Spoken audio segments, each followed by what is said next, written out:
करने जा रहे हैं। हाय फ्रेंड्स, इस वीडियो में हम एकीकृत शिक्षा क्या है, इसकी भूमिका क्या है, एकीकृत शिक्षा का अर्थ,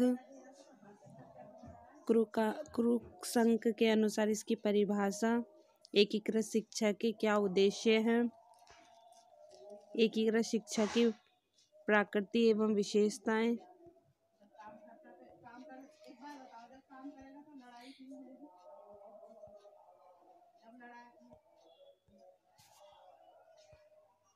एकीकृत शिक्षा का महत्व, इन सब के बारे में थोड़ा विस्तार से बात करेंगे। तो चलिए स्टार्ट करते हैं। एकीकृत शिक्षा। एकीकृत शिक्षा क्या है? भारत में शिक्षा शास्त्रियों व मनोवैज्ञानिकों में उस बात को लेकर हमेशा मतभेद रहा है कि विशिष्ट बच्चों को शिक्षा विशिष्ट विद्यालय में दिया जाए या सामान्य विद्यालयों में सामान्य विद्यार्थियों के साथ ही दी जाए। असमर्थ बच्चों के लिए विशेष विद्यालयों की शुरुआत 18वीं शताब्दी में हुई थी, लेकिन मनोवैज्ञानिक ने यह महसूस किया कि विशिष्ट बच्चों को सामान्य विद्यालयों में ही पढ़ाया जाना चाहिए ताकि उनमें हीन भावना ना आए और वे समाज की मुख्य धारा से अलग ना हों। भारत में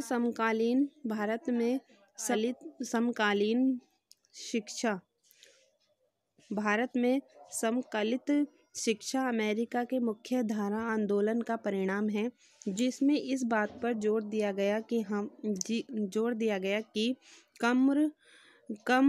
कम अपंग बालकों को विशेष शिक्षा की नहीं अपितु समकालित या एकीकृत शिक्षा की आवश्यकता है। 20वीं सदी के अंत तक नए विचार एवं तकनीकों ने विकलांग बच्चों की शिक्षा के नए रास्ते खोल दिए। यह महसूस किया गया कि मध्यम श्रेणी के विकलांग बच्चों को अतिरिक्त सहायता का प्रबंधन करके विशेष कक्षाएं, विशेष अध्यापक आदि की सहायता से सामान्य बच्चों के साथ शिक्षित किया जा सकता है। एकीकृत शिक्षा से हमें ये पता चलता है, हमने एकीकृत शिक्षा की भूमिका के बारे में पढ़ा कि एकीकृत शिक्षा क्या है। इससे हमें ये पता चलता है कि सामान्य बच्चों के साथ अपंग व विकलांग या दिव्यांग बच्चों को शिक्षा दी जानी चाहिए। एकीकृत शिक्षा का अर्थ जानेंगे। एकीकृत शिक्षा मुख्य अमेरिका के मुख्य धारा आंदोलन का परिणाम है। एकीकृत शिक्षा शारीरिक मानसिक रूप से बाधित बालकों को सामान्य बालकों के साथ सामान्य कक्षा में शिक्षा प्राप्त करने व विशिष्ट सेवाएं देकर विशिष्ट आवश्यकताओं को प्राप्त करने में सहायता करती है।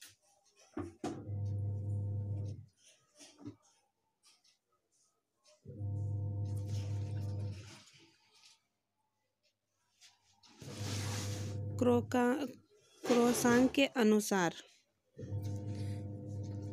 विशिष्ट बालकों की शिक्षा संपूर्ण शिक्षा का हिस्सा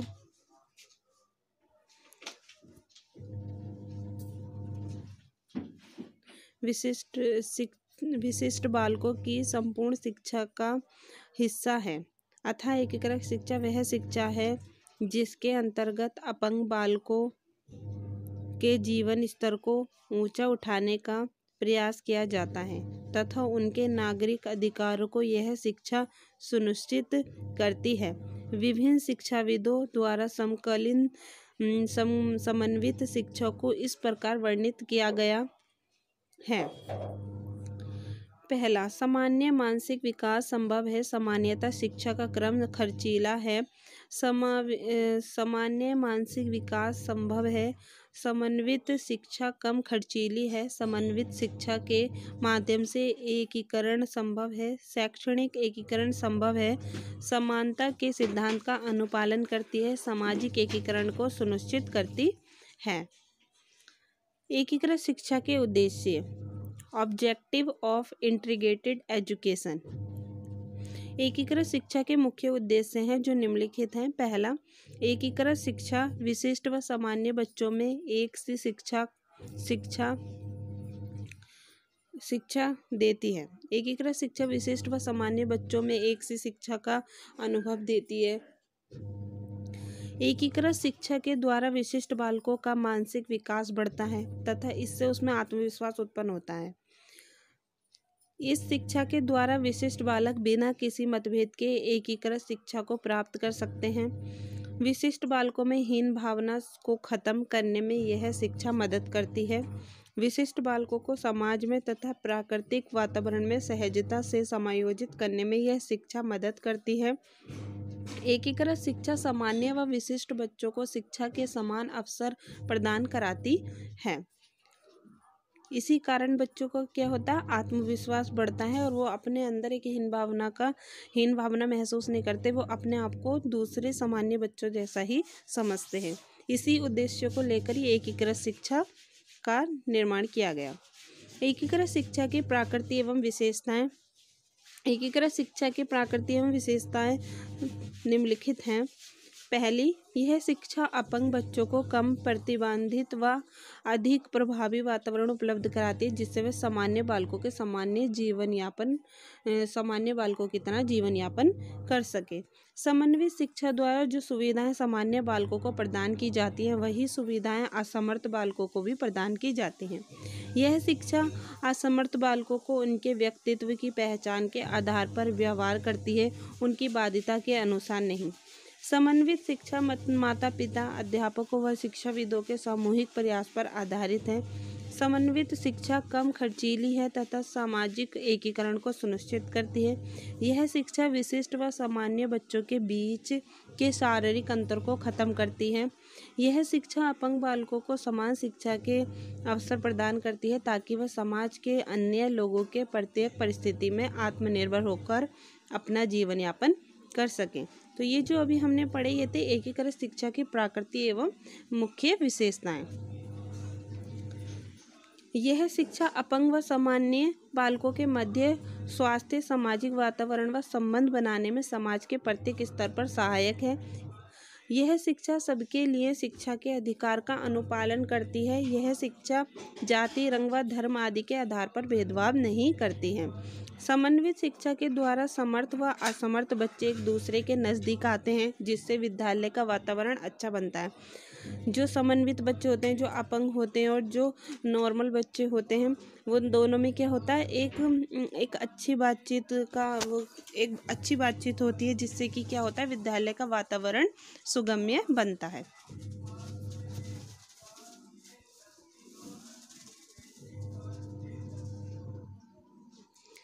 अब हम पढ़ेंगे एकीकृत शिक्षा का महत्व। असमर्थ बालकों के लिए पहले विशिष्ट शिक्षा की आवश्यकता महसूस की गई, क्योंकि विशिष्ट बालक सामान्य बालकों से भिन्न होते थे। मनोविज्ञान ने यह महसूस किया है कि इससे बच्चों में हीन भावना का विकास हो रहा है। इसलिए विशिष्ट व सामान्य बच्चों के लिए एक शिक्षा अर्थ समकालीन शिक्षा को अपनाया गया। समकालीन शिक्षा सामान्य व विशिष्ट बच्चों को शिक्षा के समान अवसर प्रदान करती है। समन्वित शिक्षा के महत्व को निम्नलिखित प्रकार से व्यक्त किया गया है। पहला, सामाजिक मूल्यों का विकास। सामाजिक